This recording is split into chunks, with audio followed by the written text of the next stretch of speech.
28 नवंबर Thursday के दिन Nifty 50 का मंथली एक्सपायरी है।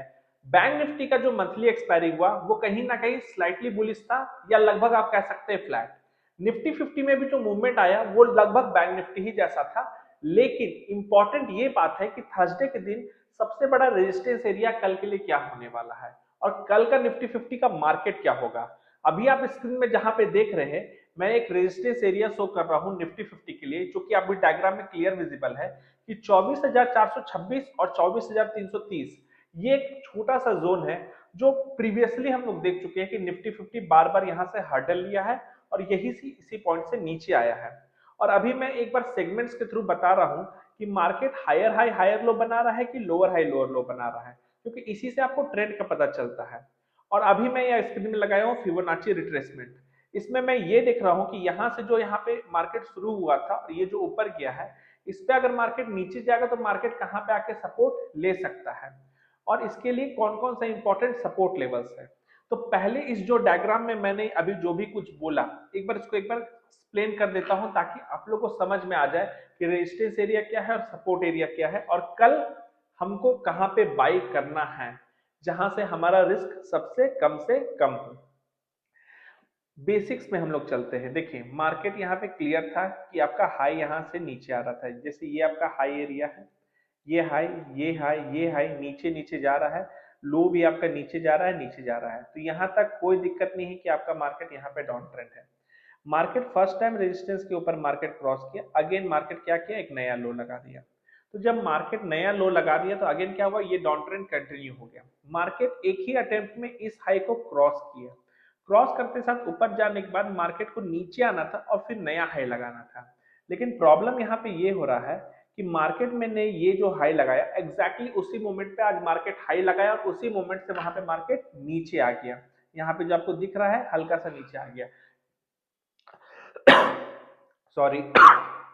यानी कि मार्केट आज एक नया हाई नहीं बना पाया जो 2 दिन पहले बैंक निफ्टी 50 ने बनाया था।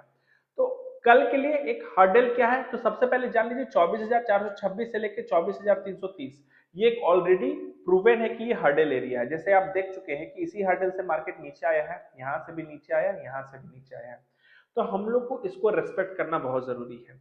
कोई भी एक अच्छा राइस इसके ऊपर जाने के ही, जैसे कैंडल 30 मिनट्स में क्लोज कर जाए, अगला कैंडल इसके नीचे नहीं जाए, तभी आपको एक आप श्योरिटी के साथ कह सकते हैं कि यहाँ से ऊपर का टारगेट आपके लिए ऑन हो रहा है। और अगर ऊपर जाएगा तो बहुत ज्यादा चांसेस है कि फिर छोटा मोटा राइज नहीं आएगा, फिर 24,000 750 का पॉइंट भी आपके लिए ऑन हो जाएगा। लेकिन खरीदना कहाँ है, इसको हम लोग यहाँ पे ये समझेंगे कि हम लोग कभी भी बोलते हैं कि मार्केट ऊपर जाता है तो एक रिट्रेसमेंट आता है, ठीक है। अब ये रिट्रेसमेंट कहां तक हो सकता है जहां से लॉजिकली निफ्टी 50 एक अच्छा सस्टेनेबल राइज दे सके।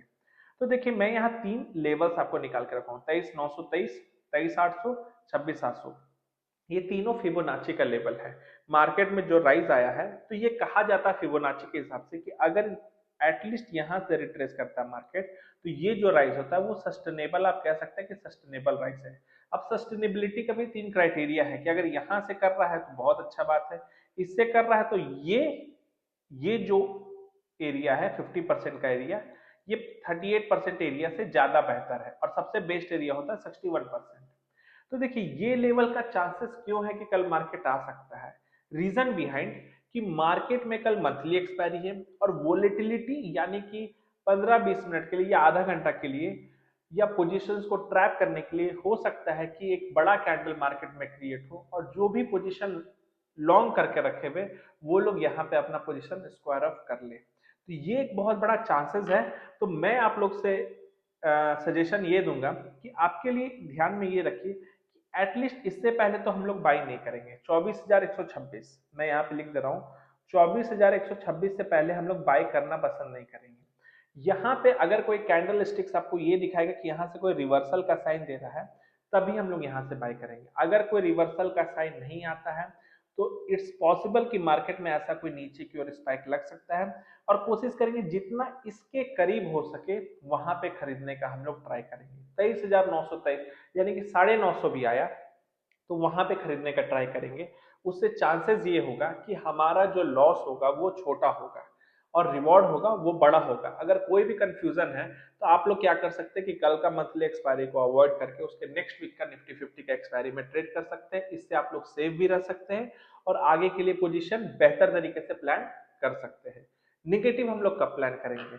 लेट्स से नेगेटिविटी हम लोग का तभी प्लान होगा जब मार्केट ये 50% के नीचे एक बड़ा रेड कैंडल के साथ क्लोजिंग कर रहा है और फॉलो कैंडल पे एक नेगेटिव आ रहा है, तब फिर आप मान लीजिए कि मार्केट अगेन 23,250 23,300 का लेवल में आएगा। लेकिन फिलहाल इसका चांसेस कम है। कम क्यों है? Selling is always fast. अगर बाजार को गिरना ही रहता 23,300 तक तो फिर उठ के यहाँ पे इतना देर वेट अभी नहीं करेगा।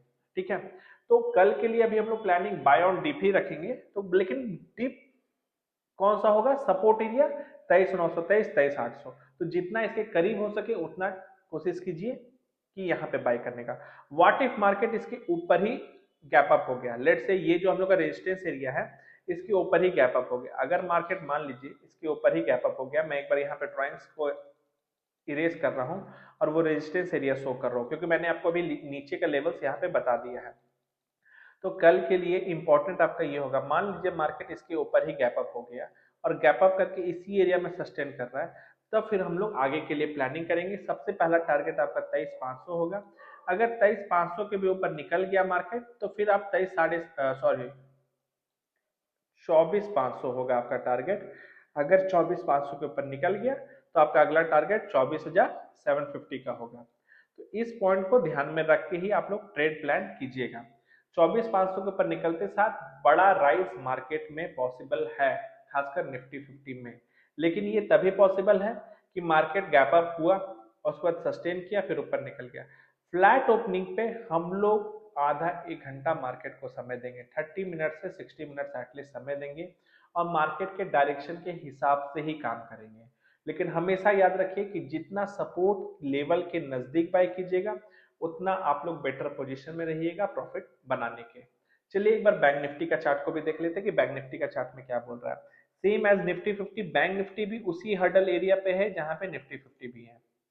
ये आपको हर्डल एरिया दिख रहा है, यहीं से हम लोग पास्ट में देख के सेलिंग आया है, सेलिंग आया है, सेलिंग आया है। अभी भी हम लोग को दिख रहा है कि इस हर्डल एरिया को क्रॉस नहीं किया। आज उसी जोन के पास गया था लेकिन अगेन रिजेक्शन उसी एरिया से मार्केट में आया है।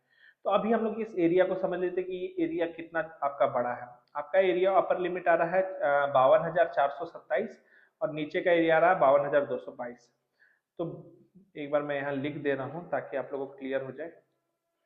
ये एरिया आपका आया 52,427 और नीचे का एरिया आया 52,222। तो इसको दिमाग में रखिए। देखिए जब तक इस एरिया पे है हम लोग यहाँ से एग्रेसिव बाय नहीं कर सकते। इसके ऊपर निकलते ही अगर कोई कैंडल्स 30 मिनट्स के चार्ट पे क्लोज कर रहा है तो उसके बाद ही हम लोग यहाँ से बाय करेंगे और जो मिनिमम टारगेट होगा ऊपर का वो फिर आराम से आप 53,000 लेवल के लिए बाय करेंगे।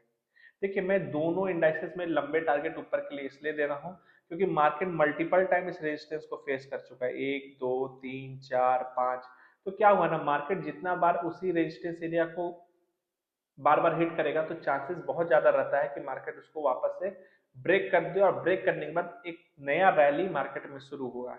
क्योंकि शुरू होने का बहुत बड़ा रीजन भी है कि मार्केट देखिए यहाँ पे इस बार लो एरिया से जो बाउंस बैक आया है ये काफी तुरंत आया है। तो चांसेस है कि इस बार मार्केट सर्वाइव कर जाएगा और हम लोग ये भी देख रहे हैं कि ये बहुत अच्छा सपोर्ट एरिया का काम किया है। एक बार, दो बार, तीन बार मार्केट यहाँ से उठ भी रहा है तो और रेजिस्टेंस एरिया को भी बार बार हिट कर रहा है तो फिर ऊपर का टारगेट भी आपका लंबा और हो जाएगा। तो बैंक निफ्टी के लिए भी मैं आपको यही सजेशन दूंगा कि मिनिमम आपका जो बाइंग होना चाहिए वो इससे पहले नहीं होना चाहिए, जो कि 51,785 का आ रहा है, 51,785 का आ रहा है। इस एरिया को ध्यान में रखिएगा और इसका जो नेक्स्ट एरिया होगा फिर मैं इसको बोलूंगा कि आप इस एरिया पे बाइंग करना ज्यादा प्रेफरेबल होगा, जो कि 51,200 आ रहा है।